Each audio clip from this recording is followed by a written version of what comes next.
Momen tangisan Sekjen PDIP dari 2018 sampai 2024. Pertama pada 6 Januari 2018 saat menerima keputusan pengunduran diri Abdullah Azwar Anas sebagai calon wakil gubernur Jawa Timur. Kami memberikan dukungan moral, kami memberikan dukungan sepenuhnya bahwa yang namanya Abdullah Azwar Anas adalah sebuah korban dari politik yang liberal itu. Kedua dalam Aduh, gara-gara kandang bantengnya tumbang di Jawa Tengah, panjang banget urusannya ya, dramanya nggak berkesudahan.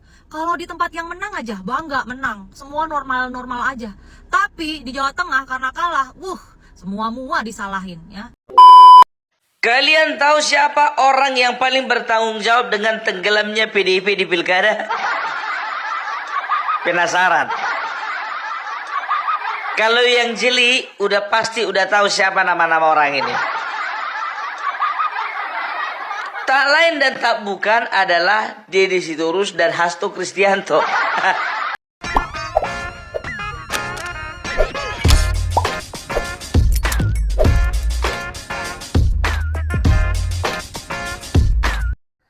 Baik sahabat sekalian, jumpa lagi bersama saya di channel ini, di mana pada kesempatan video kali ini saya akan kembali mereaksi beberapa buah video terkait dengan informasi politik tanah air.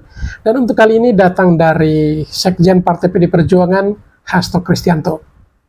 Baru-baru ini sebuah stasiun televisi menampilkan atau menayangkan beberapa momen tangisan Sekjen Partai PD Perjuangan, Hasto Kristianto. Seperti yang kita ketahui bersama bahwa Sekjen Partai PD Perjuangan yang satu ini seringkali menampilkan atau menunjukkan tangisannya di depan publik untuk mereaksi beberapa kejadian yang terjadi di tanah air. Dan dalam pilkada baru-baru ini, hampir semua calon gubernur di Pulau Jawa, rata-rata jagoan dari PD Perjuangan terpaksa kandas atau kalah melawan jagoan dari Kim Plus. Hal ini tentu menimbulkan berbagai spekulasi yang terjadi di tubuh Partai PD Perjuangan, baik itu oleh Sekjen Partai PD Perjuangan Hasto Kristianto maupun juga oleh Ketua Pemenangan Eksekutif ya untuk pilkada ini dari Partai PD Perjuangan, yakni Deddy Sitorus. Dan Opung Perbelak, salah seorang konten kreator asal Medan, mengungkapkan bahwa dalam tubuh PD Perjuangan ada dua sosok yang turut menentukan hancurnya atau jatuhnya PD Perjuangan di pilkada kemarin. Dua sosok tersebut adalah Hasto dan Deddy Sitorus. Itu menurut Bung Opung Perbelak ya. Dan untuk itu dalam video ini saya coba mereaksi beberapa video atau adegan tangisan dari Hasto dan juga tanggapan dari netizen terkait dengan reaksi dari Puan Maharani atas kekalahan PDIP dalam pilkada, dan yang berbanding terbalik dengan statement atau pernyataan dari Hasto maupun Deddy Sitorus. Baik, untuk selengkapnya mari kita ikuti video-videonya. momen tangisan Sekjen PDIP dari 2018 sampai 2024. Pertama pada 6 Januari 2018 saat menerima keputusan pengunduran diri Abdullah Azwar Anas sebagai calon wakil gubernur Jawa Timur. Kami memberikan dukungan moral, kami memberikan dukungan sepenuhnya bahwa yang namanya Abdullah Azwar Anas adalah sebuah korban dari politik yang liberal itu. Kedua dalam podcast Akbar Faisal Unchan Soret 9 November 2023. Mengawal Pak Jokowi. Semua. Sedih ya. Dan kami juga. Saya belum menghitung berapa yang di ranting-ranting itu. Ketiga pada 18 Oktober 2024 ketika menjalani sidang terbuka promosi Dr. UI. Dari teori ketahanan partai ini terbukti bahwa meskipun PDI itu luka-luka, karena memang Luka tercabik ya. yang dihadapkan adalah watak kekuasaan itu. Semangat walaupun pilgub belum berhasil bisa memenangkan kembali pilgub yang Jawa Tengah, tapi alhamdulillah 19 kabupaten kota betul-betul bisa berhasil. Kita evaluasi internal dan kita juga evaluasi ke eksternal. Kalau ada hal-hal yang tidak sesuai, ada kecurangan atau tidak hal yang sesuai dengan harusnya sesuai dengan aturan yang ada di lapangan, tentu saja kami meminta untuk mengumpulkan bukti, kemudian melakukan laporan ke pihak yang berwenang, apakah ke Bawaslu, apakah ke kami dan tim hukum yang ada di lapangan, kemudian diteruskan. Respect Mbak Puan Maharani, mantap keren. Ini baru statement luar biasa, adem gitu ya. Nih Deddy Sitorus harus banyak-banyak belajar dari Mbak Puan Maharani bagaimana cara menghadapi kemenangan ataupun kekalahan dalam sebuah kontestasi. Adem banget loh statementnya Mbak Puan Maharani ini. Ya, nggak apa-apa, tetap semangat meskipun ya kalah dalam pilgub ya, tapi masih ada 19 daerah yang bisa dimenangkan oleh PDI Perjuangan, dan PDI nanti akan melakukan evaluasi internal maupun eksternal, dan kalau ada hal-hal yang sekiranya tidak sesuai akan mengumpulkan bukti dan akan melaporkan kepada yang berwenang. Ini baru mantap, top Mbak Puan Maharani ya. Deddy Sitorus harus banyak-banyak belajar ya. Ini benar yang dikatakan Mbak Puan Maharani, ada 19 daerah yang berhasil dimenangkan oleh PDI Perjuangan. 2 diantaranya itu adalah benar-benar PDIP sendirian melawan belasan partai, yaitu pemilihan Bupati Pekalongan dan Wali Kota Semarang sendiri itu lawan belasan partai. 17 lainnya itu adalah hasil koalisi dengan berbagai macam partai ya. Ada 17 daerah nih. Agak anomali ya sama pernyataan Deddy Sitorus kalau polisi nggak netral. Deddy Sitorus banyak-banyak belajar tuh sama Mbak Puan Maharani, ya kan? Bagaimana berstatement yang adem, ya? Nggak kayak Deddy Sitorus nih, Mbak Puan. Salut, mantap Mbak Puan. Aduh, gara-gara kandang bantengnya tumbang di Jawa Tengah, panjang banget urusannya ya, dramanya nggak berkesudahan. Kalau di tempat yang menang aja, bangga menang, semua normal-normal aja. Tapi di Jawa Tengah karena kalah, semua disalahin ya. Warganya dibilang SDM rendah, kandang bansos, kandang parcok. Woi Banteng, coba dipakai logikanya. Kalian itu masih menang di beberapa kabupaten dan juga kota. Mau lu sendiri ataupun lu koalisi dengan partai yang lain gitu. Semua aja lu bilang nggak netral. Dulu di Boyolali TNI yang lu bilang nggak netral waktu ada simpatisan lu yang dipukul sama TNI itu gara-gara pakai knalpot brong, udah tahu dilarang masih aja brang breng ya. Terus siapa yang menurut lu netral itu siapa? Semua lu bilang nggak netral kalau lu kalah. Tapi di tempat yang menang lu diem-diem aja. Mestinya ya Banteng ini introspeksi diri. Supaya apa? Supaya 2029 itu nggak makin nyungsep Banteng.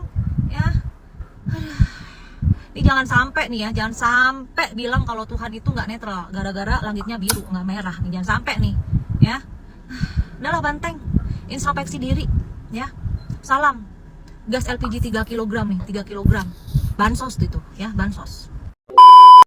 Kalian tahu siapa orang yang paling bertanggung jawab dengan tenggelamnya PDIP di pilkada? Penasaran? Kalau yang jeli udah pasti udah tahu siapa nama-nama orang ini.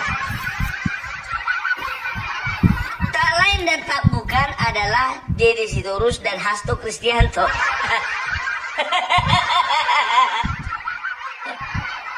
Kok bisa Bung? Sekarang begini, Deddy Sitorus, kalian tahu kan posisi Deddy Sitorus?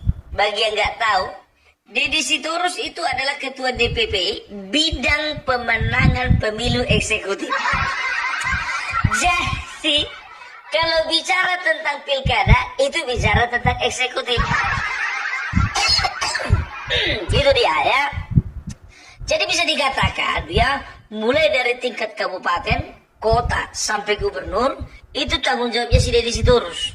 Nah, satu-satunya orang yang paling pening kepalanya sekarang gara-gara tenggelamnya PDIP di Jawa Tengah dan di Sumatera Utara ya Deddy Sitorus.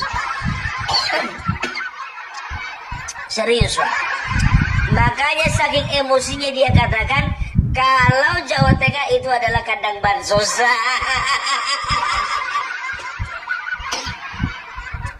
Kenapa dia nggak berani bilang Sumatera Utara kandang bansos? Karena dia merasa terancam. Kalau sempat dia katakan Sumatera Utara kandang bansos, nggak bisa lagi dia pulang kampung. Opungnya di situ, mamaknya dari situ, tulangnya dari situ, abang borunya ada di situ. Di mana? Sumatera Utara. Keluarga istrinya juga entah kemungkinan dari situ, nggak tahu juga aku. Berat Wak, berat. Makanya aku bilang ya, rakyat Jawa Tengah sangat marah sekali ketika yang namanya Deddy Sitorus itu mengatakan Jawa Tengah menjadi kandang bansos.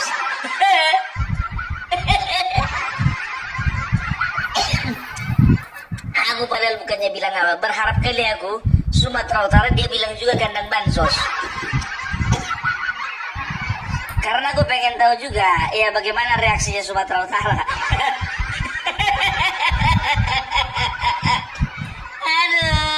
Aduh. Sekarang begini ya. Jadi semua ya pimpinan, semua calon kepala daerah ya, semua cakada yang ada di kabupaten, kota dan gubernur ya, itu semuanya itu bisa dikatakan berguru sama yang namanya Deddy Sitorus. Harusnya menurutku ya, seorang Ketua DPP Badan Pemenangan Pemilu Eksekutif harusnya orang yang sudah pernah dan punya pengalaman memimpin sebuah daerah. Harusnya itu kan, harusnya begitu. Paling tidak ya kelas kabupaten lah. Coba tanya dulu dia pernah nggak dia menjadi bupati di Tubasa? Atau menjadi bupati di daerah apa sana, di daerah Tapanuli Utara, atau dia di Kalimantan Utara kan, pernah nggak dia jadi bupati di daerah tertentu di sana? Ini enggak gitu loh ya. Jadi makanya aku bilang sebetulnya ya Ibu Megawati memilih yang namanya Deddy Sitorus, nggak tahu aku apa gara-gara modal, apa gara-gara dia kuat modal congor kan dia. Harusnya punya pengalaman dong, ya kan? Contohnya Gibran, itu kian ketua bidang pemenangan pemilu eksekutif. Karena gimana pun juga Gibran punya pengalaman memimpin kota Solo, nah Deddy Sitorus nggak pernah. Malah kalau ku bilang harusnya yang sudah pernah jadi gubernur gitu loh ya. Kan di Indonesia ini kan banyak contohnya Iwayan Koster, kan begitu kan. Yang apa namanya Ganjar Pranowo, walaupun dia sendiri mengatakan bahwasannya walaupun saya 2 kali menjadi gubernur Jawa Tengah, saya ini gagal menurunkan tingkat kemiskinan. Yang penting ada pengalaman. Sama seperti kita ngelamar kerja ya, di tempat kerja itu yang baru contohnya kita mau ngelamar kerja kan ada rekomendasinya kan begitu kan. Saya sudah berpengalaman di bidang oil and gas company ya, perusahaan minyak ya dan gas bumi selama 10 tahun. Biasanya orang yang dapat rekomendasi itu ya, orang yang punya pengalaman itu lebih cepat diterima bekerja daripada yang fresh graduate. Gitu. Aku udah cek, jujur aja aku bilang di tahun 2000 berapa itu ya, 2019, periode 2019-2024 ya, aku lihat sendiri sebetulnya Deddy Sitorus itu gak ada namanya di DPP. Gak ada namanya. Tapi ku tengok ya kan, kalau ku tengok ya, karena memang kawan ini kebetulan memang congornya agak tajam ya. Waktu pileg kemarin ya kan berani menyerang pemerintahan. Pileg kemarin itu berani, pilpres. Waktu pilpres kemarin itu dia nampak frontal begitu kan. Datanglah Megawati, cocok juga kawan ini kan begitu. Tapi dilihatnya dari struktur kepengurusan DPP, yang ini udah terisi, ini udah terisi, ini udah terisi. Yang mana laginya? Oh, kita bikin aja lagi yang baru. Karena sebelumnya ketua DPP bidang pemenangan pemilu cuma 1 gitu loh. Nah sekarang periode yang baru mereka itu bagi 2.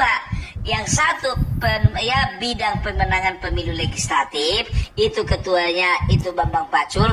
Yang kedua adalah bidang pemenangan pemilu eksekutif, ketuanya Deddy Sitorus kan begitu. Makanya aku bilang orang yang paling bertanggung jawab dengan kegagalannya PDIP ya meraih kepercayaan dari rakyat itu, ya salah satunya faktor Deddy Sitorus. Ya kan enggak. Jadi makanya aku bilang Deddy Sitorus ini ya, ketika dia menuding mengkambing hitamkan Polri, melakukan melakukan pengerahan massa, ya aparat juga melakukan pengerahan massa, bupati kepala daerah juga di tempat tertutup melakukan pengerahan massa. Sebetulnya itu cuma kambing hitam gitu loh ya. Harusnya dia itu introspeksi diri loh. Ketua Badan Pemenangan Pemilu Eksekutifnya saya, ngapain saya harus mencari kambing hitam yang lain? Biar saya jadikan diri saya kambing hitam. Harusnya seperti itu. Ya, jadi orang kalau gagal, jujur aja itu bedanya budaya di Indonesia sama di Jepang. Kalau di Indonesia, ya, kalau kita melakukan kesalahan, kalau bisa orang lain yang dihukum. Itu dia. Kalau di Jepang enggak, kita melakukan kesalahan ya kita kalau bisa bunuh diri. Kan begitu? Ya, karakiri lah kan begitu, ya kan?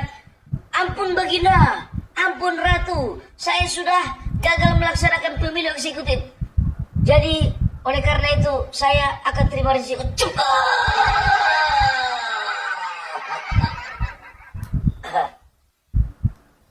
Saya di mana?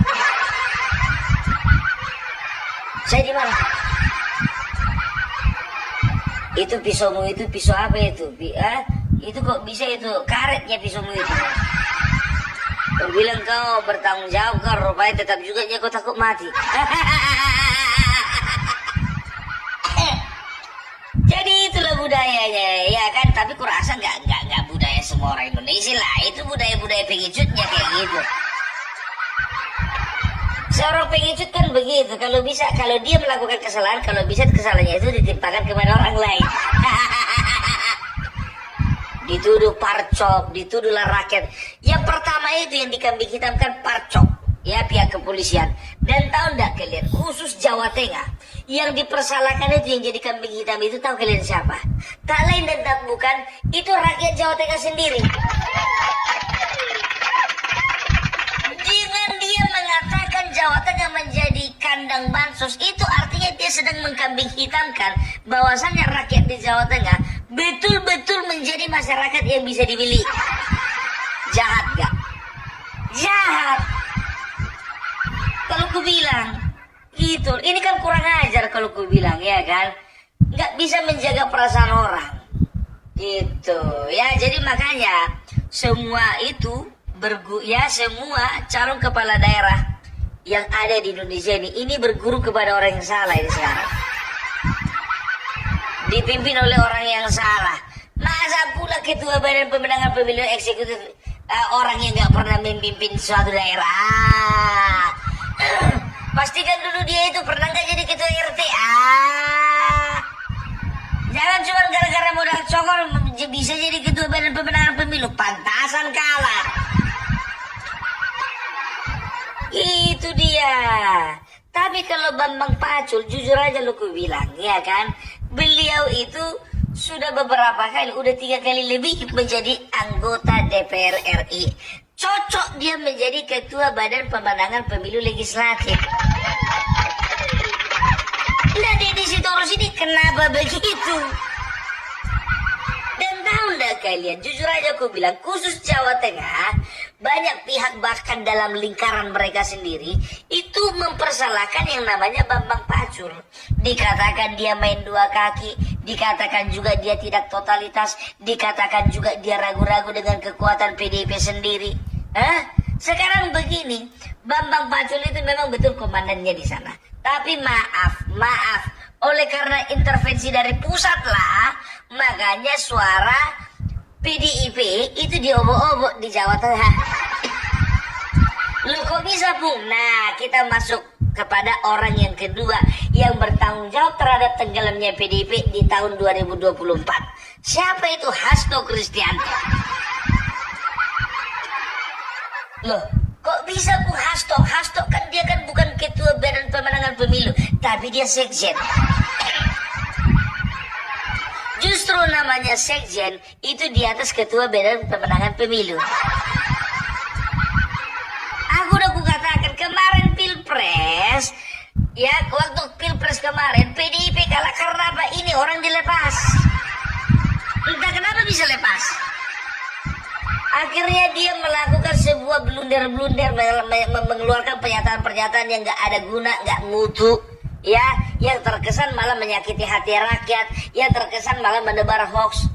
Makanya hilang kepercayaan masyarakat terhadap calon presiden yang diusung oleh PDIP kemarin. Kan begitu, ya.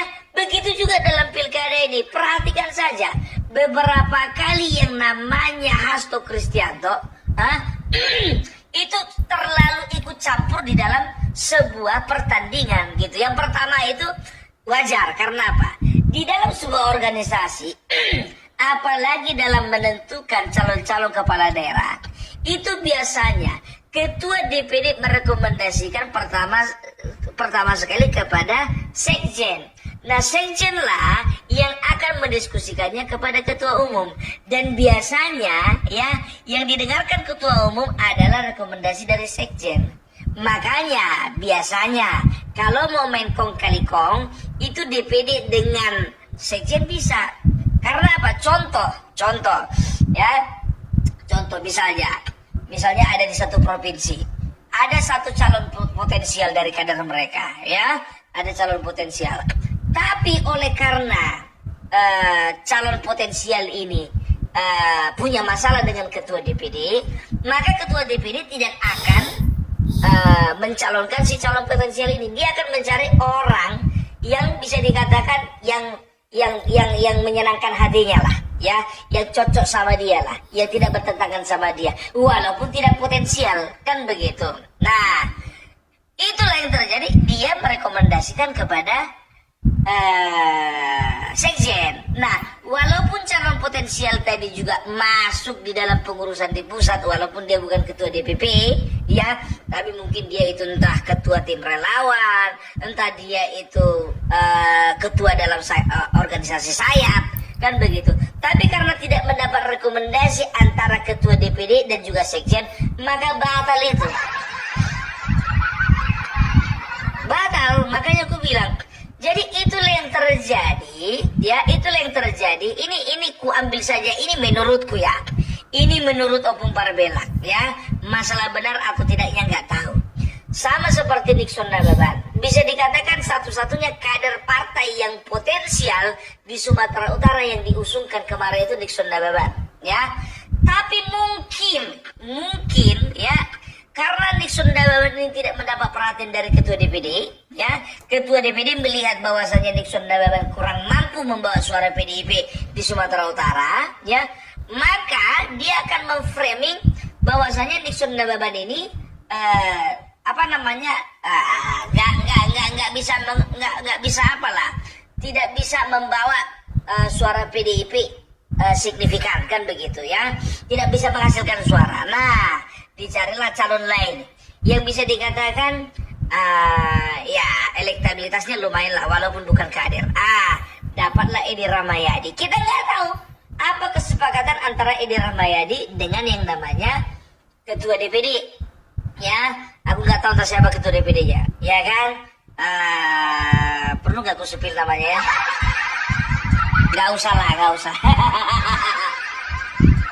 Jadi nggak tahu entah kenapa, ya, mereka itu lebih merekomendasikan Edi Rahmayadi daripada Nixon Nababan. Opung, itu Edi Rahmayadi itu lebih tinggi itu elektabilitasnya daripada Nixon Nababan. Memang betul elektabilitasnya, tapi itu sementara, kan begitu. Sekarang begini, itulah gunanya mesin partai. Kalau memang ada kader di situ, ya, kalau memang ada kadernya di situ, bisa dikatakan itu Nixon Nababan itu kader lama itu.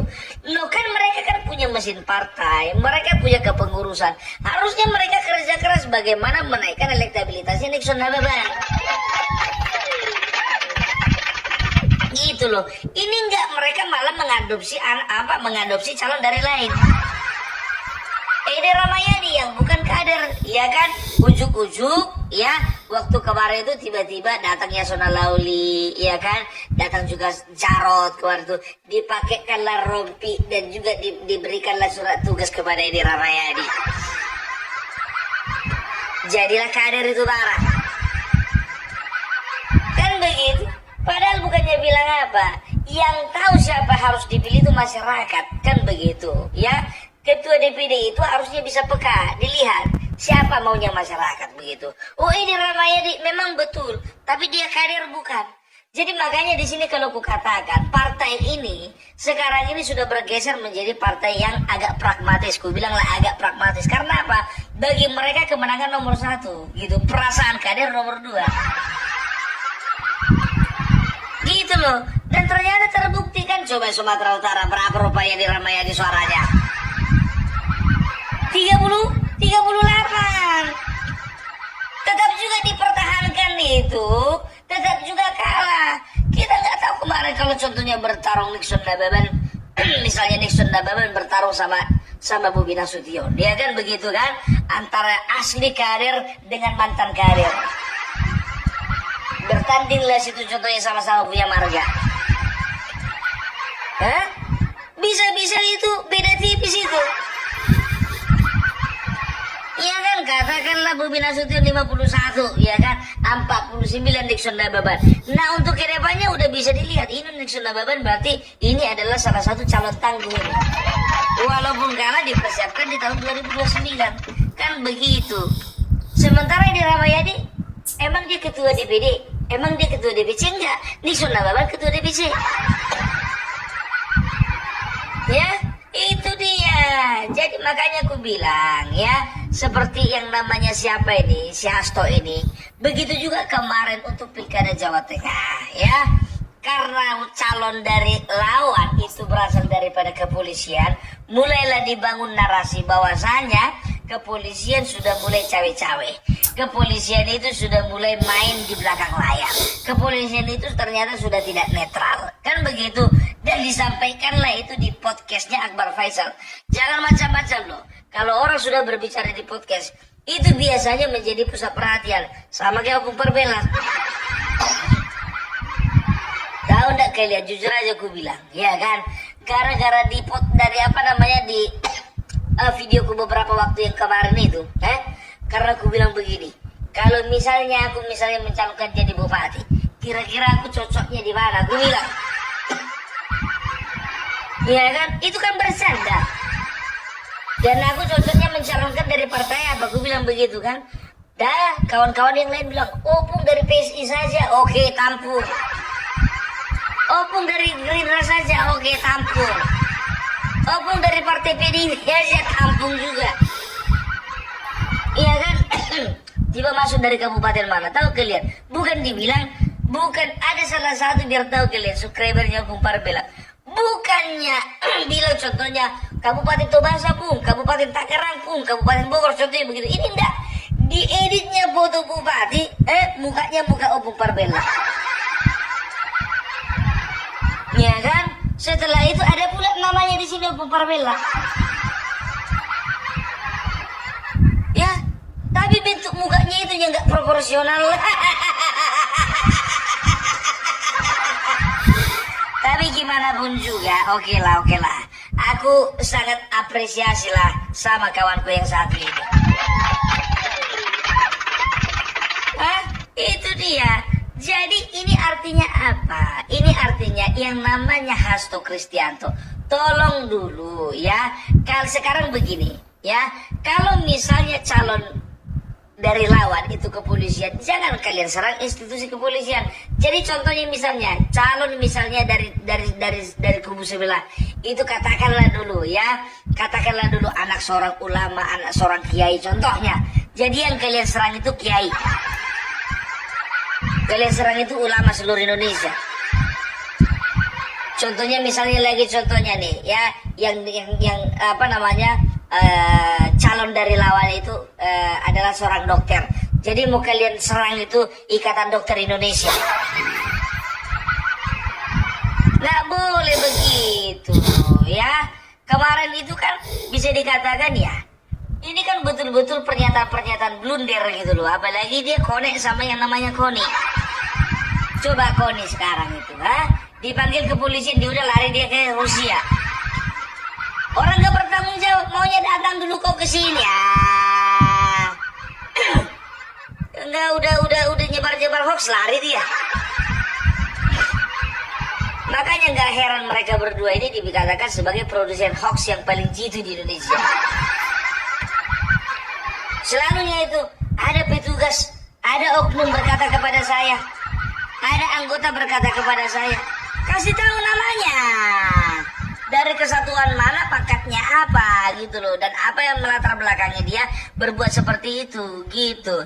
Jadi ini makanya aku bilang, ini yang namanya Hasto Kristianto bukannya bilang apa, nggak ngerti aku kenapa sampai dia itu ya menemukan sebuah diksi yang namanya parcok itu, partai coklat itu ya.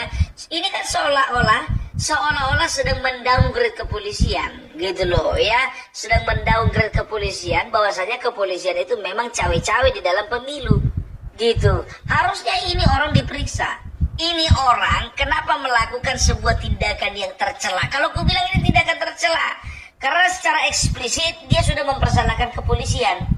Maka dua orang yang bertanggung jawab dengan kekalahan mereka inilah mengusulkan kepada DPR untuk supaya Polri ada di bawah Kemendagri. Sekarang apa? Tujuan kalian mau melemahkan Polri? Nggak bisa, bro. Ku bilang sama kalian, jelek buruknya. Baik buruknya institusi kepolisian, ya, mereka itu bertanggung jawab terhadap keamanan dan ketertiban masyarakat. Begitu juga TNI. Ya, ini banyak orang yang mengatakan begini. Ya, rakyat lebih sayang sama TNI daripada Polri. Rakyat lebih cinta TNI daripada Polri. Ya, ini kadang-kadang ini adalah sebuah narasi yang tidak bertanggung jawab gitu loh. Ya, kalaupun contohnya ada oknum ada oknum di satu institusi melakukan kesalahan, melakukan kejahatan, melakukan tindakan kriminal, dia itu tidak sedang mewakili institusi tersebut. Gitu loh. Jadi contohnya kemarin itu ya Gayus Tambunan ya, dia itu adalah bisa dikatakan dia pegawai yang nggak terlalu punya pangkat tinggi lah di di kantor di bidang perpajakan. Tapi apakah bidang perpajakan itu mau kita salahkan? Tidak kan? Bukan institusinya, tapi orangnya. Begitu. Ini enggak gitu loh. Parcok. Begitu juga dengan penyalahgunaan bansos ya. Mereka framing bahwasanya di Jawa Tengah itu ya, mereka itu para pemilih itu memilih oleh karena bansos. Kan begitu. Ternyata itu adalah pengalaman pribadi. Jadi aku agak tanda tanya ini ya. Yang pertama bicara bansos. Yang kedua bicara aparat desa, pemerintahan di desa. Yang ketiga berbicara partai coklat. Ada keterlibatan ada 3 pihak ya yang bermain ya, oleh karena 3 pihak bermain ini makanya menang pihak lawan. Apakah mungkin ini dalam tanda tanya? Apakah mungkin 3 hal tersebut juga yang kemarin mereka peralat untuk menang? Ya bisa saja, karena udah beberapa kali aku bilang, karena mereka trauma, karena mereka sudah melakukan terlebih dahulu, makanya mereka langsung menarik kesimpulan kepada pihak lawan.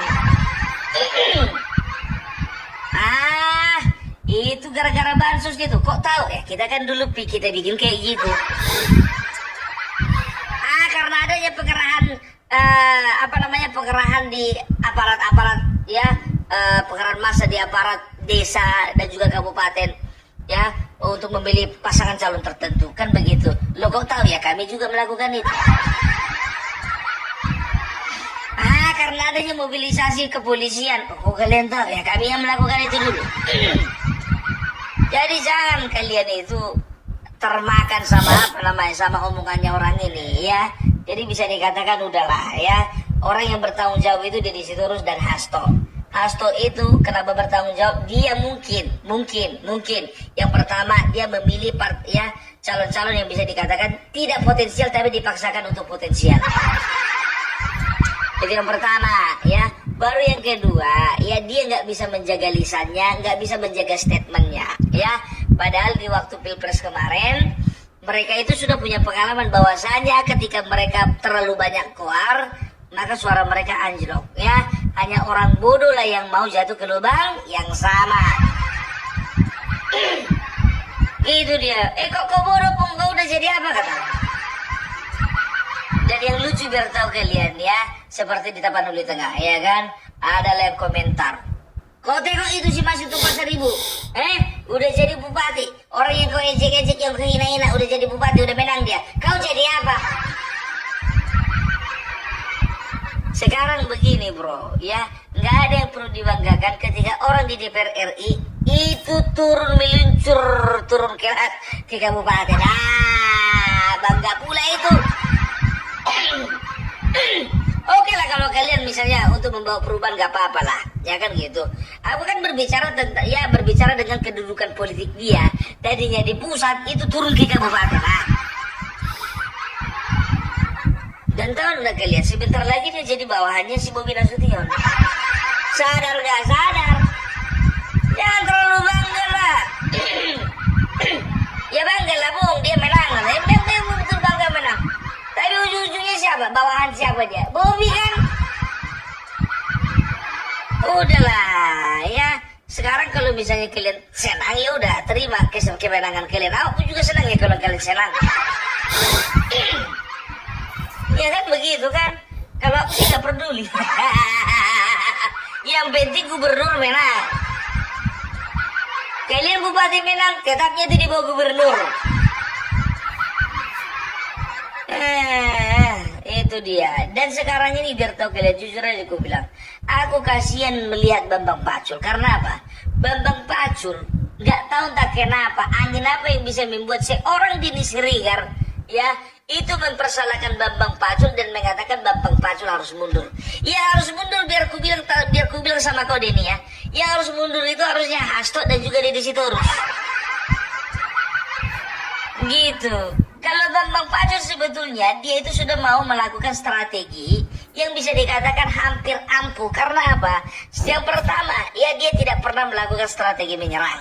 Yang kedua, dia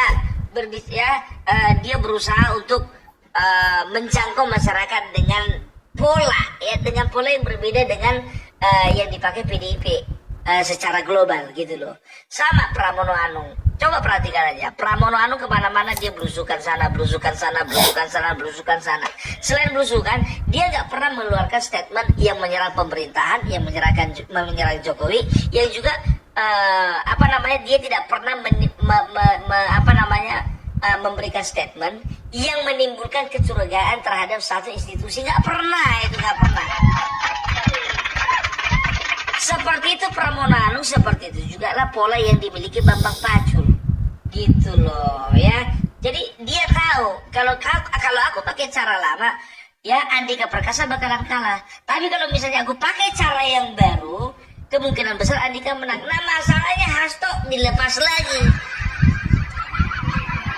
Dibilang lagi ada Parcok.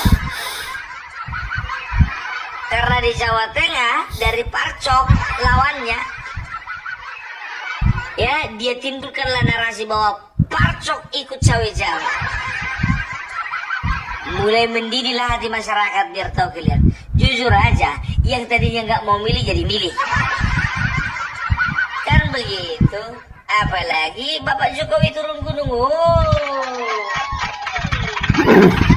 Gitu dia ya. Jadi itulah dulu dari Opung Parpelak. Jadi kalau bisa aku katakan ya mantap lah ya untuk Deddy Sitorus dan juga Hasto Kristianto, mantap. Mantap. Semoga amal dan ibadahnya diterima